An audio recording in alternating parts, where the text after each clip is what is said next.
Guys আমি এখন আছি ওল্ড দীঘাতে চলে এসেছি।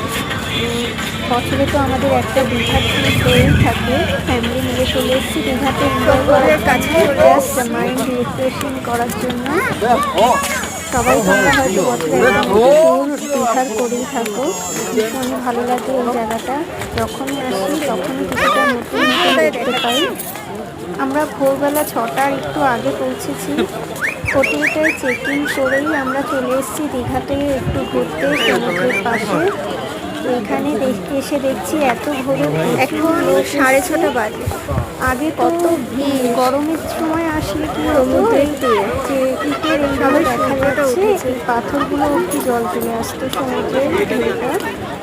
তো এখন যেহেতু ভাটা চলছে সেই জন্য জলটা অনেকটা পেছনে আছে, সমুদ্রের কাছাকাছি যাওয়ার একটু সুযোগ হয়েছে। তো আমি আর আমার ছেলে আমার হাজব্যান্ড পেছনে। একসঙ্গে এগিয়ে চলেছি সমুদ্রের কাছে যাওয়ার আমরা জন্য। সমুদ্রের দিকে রওনা হয়েছি। ভালো লাগছে, এত ভীষণই ভোরবেলা। Crowded area. পাপা হাত ধরো, হাত হাত। খুবই এনজয় করেছি দীঘাতে। প্রত্যেক বছর আমি যাওয়ার একটা ভেবেছিলাম প্রোগ্রাম এখানে তো সমুদ্রে চলেই। নামা যাবে না, কিন্তু সমুদ্রে নামা আমি যাবে। দেখানোর চেষ্টা করছি এখনো সমুদ্রের পজিশন আশেপাশে কেমন পরিবেশটা রয়েছে। তোমরা সবাই তোমাদের দেখাই। অন্ততপক্ষে একবার হলেও ঘুরতে যেও, যারা এখনো পর্যন্ত দীঘাতে ঘুরতে যাওনি।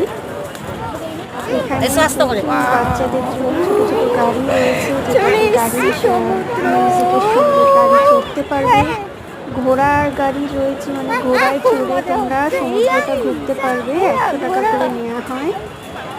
তো আমার ভিডিওটা তোমাদের কেমন লাগলো জানিও। ভালো লাগলে একটা লাইক, কমেন্ট আর সাবস্ক্রাইবের মাধ্যমে পাশে থেকো। Thank you so much.